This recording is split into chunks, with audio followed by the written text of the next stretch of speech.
Hi everybody, Bart the Nature Guy here. I am out at the Tamarack Nature Center. It's out on the east side of the Twin Cities, in northeast, kind of White Bear Lake area.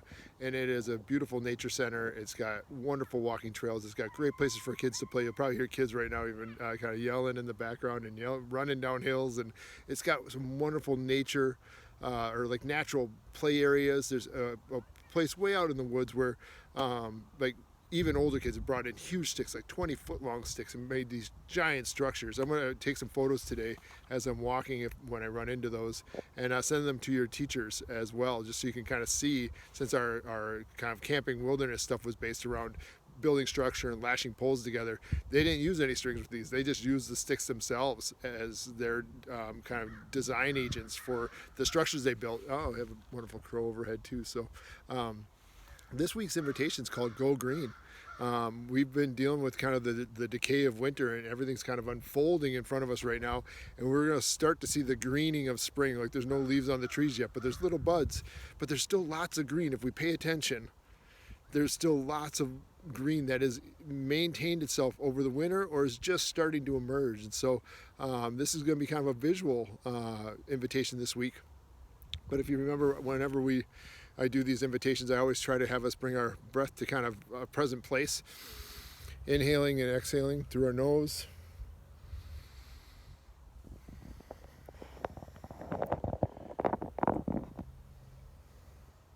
Maybe 4 or 5 breaths here. Just find a spot to slow down, and maybe you can step outside your home or apartment, and maybe even, if you can, might be lovely to even slip your shoes off and put your feet in the green grass, or what's going to soon to be green grass, just to enjoy what's the textures that kind of come about after such a winter of smooth snow. All right. And I always ask us to kind of engage our 5 senses as we do these engagements with nature. So if I could have you now just kind of concentrate, maybe even closing your eyes, and using that sense of sound.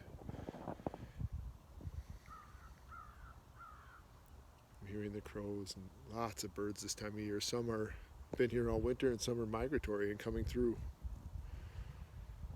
Some are coming home for summer after a winter in the south below the snow line.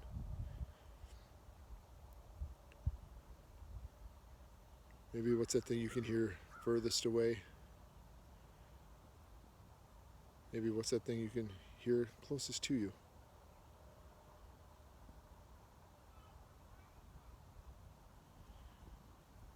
And sometimes you'll hear human sounds, like I can hear the sound of like a highway off in the distance, and I can hear some kids playing, and it's all part of nature. Nothing's like, all the cars were built here using things from the earth, so even the cars are natural because they all came from the earth. And so remembering that all things that we see and experience, one of my favorite sounds, I've said this before, is like, even when I'm doing these nature invitations, is like to hear like a Harley just and brap itself down the highway from a long distance. It's still like a sound that resonates with me in kind of a really funny way, given the fact that it's all about nature. But that sound in a distance, when it's close up, not my favorite thing, but from a distance it's really fun to hear. Always brings a smile to my face, and I love hearing the crows as they speak to one another. And lots of great singing this time of year from the birds as they're all rejoining each other and looking and building nests.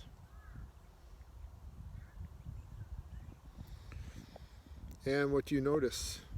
Maybe something in motion, using the sense of your eyes.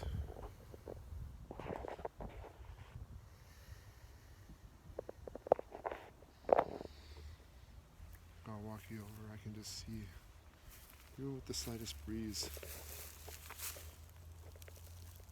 is moving in the wind.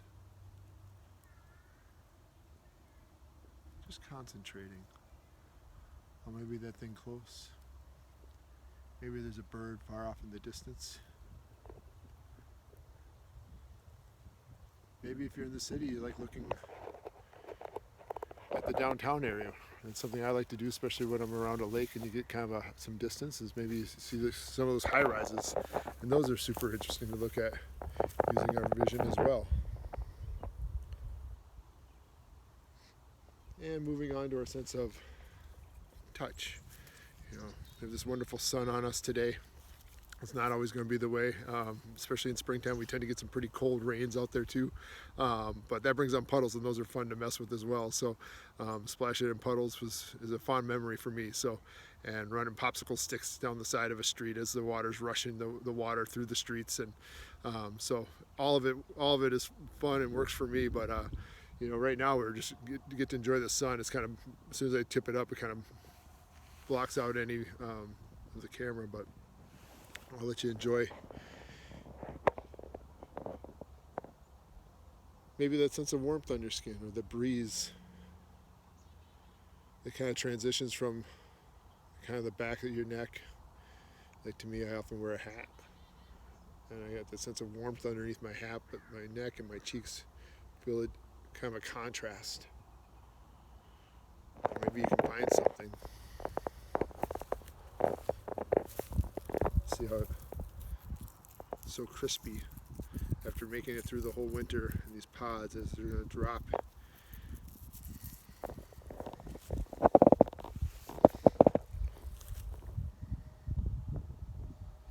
And now that's a smell. I'm in this kind of grasslands area right here, and I can definitely almost have a sense, because the moisture will oftentimes bring out the smells of things. And right now I almost have a sense of smell of almost like hay, or a field right now. So maybe you can take a few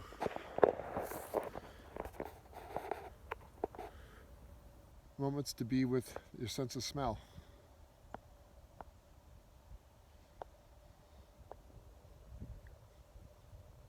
Consciously taking that air in through the nostrils, exhaling nostrils or mouth, whatever works for you.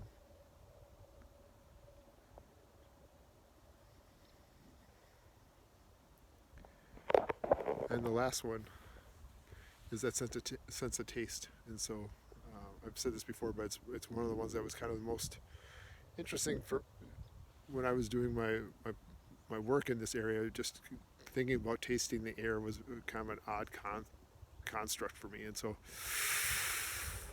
drawing that air in, it's now kind of one of my favorite things to do, is draw that air in when I get to a new place. So my mouth is just slightly open, and I'm drawing the air in over my tongue and seeing if there's anything there. Oftentimes I get more of the sensation of dry air or moist air, especially as things get warmer into the summer. But just what's there? What's the sensation that it brings to you? What's the sense it brings to you? Besides being like, well, what are you doing, Bart the nature guy? But just taking a few breaths there. All right. And that kind of brings us to an invitation, which this week is going to be go green, and looking for those things and enjoying what's been green all the time. You know, we got these beautiful pine trees right here. You know, they have these are pines that have, you'll find different kinds of pines, and certain pines have these big long needles, which are super fun. They're bendy, they're not really, not too prickly. And seeing those, they bend. And then at another property I go to a lot, we have ones that are really sharp, but they're really short, and you put your hand in there, you can almost see the little dots it creates. This is very different, kind of fun, and just exploring the green here. Maybe it's getting down on the ground. So for me, I'm seeing this right here, brand new grass of spring right here. So I'm getting all the way down. I'm actually laying down in the grass right now and seeing all the new green starting to emerge through the dry grass of last year that maintained over the winter. And maybe there's something else. I'm just kind of exploring here. And it's kind of interesting how these pine trees, this branch goes low. I don't know if you can see this here, and then kind of comes out. And this kind of comes out of the ground, but it's actually part of a branch that's attached all the way back through and into that tree. Those beautiful green. And every tree is a little bit different, and there's all sorts of identifiers.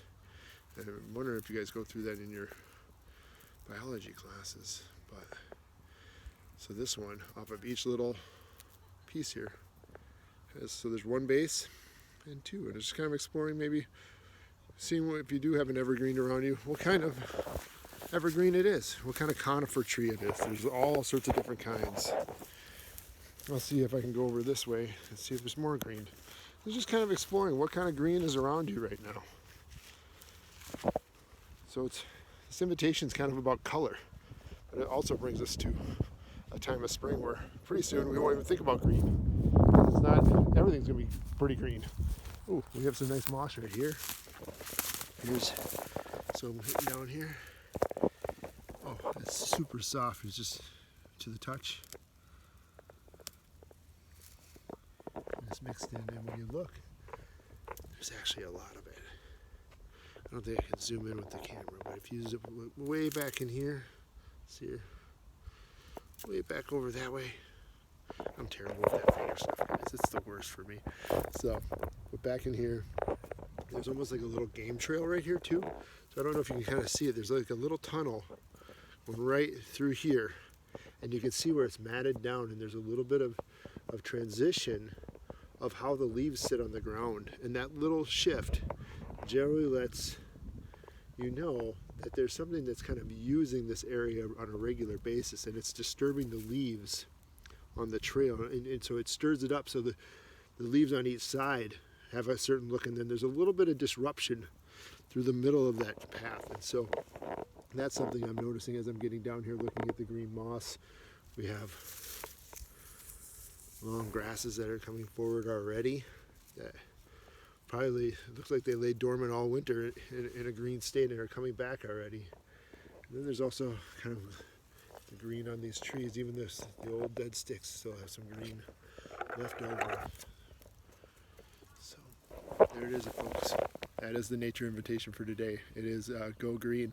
So see if you can find yourself some cool stuff that's coming forward in this new season of spring. All right, guys, peace. Bart the Nature Guy. Have a great week. We'll talk to you later. Bye-bye.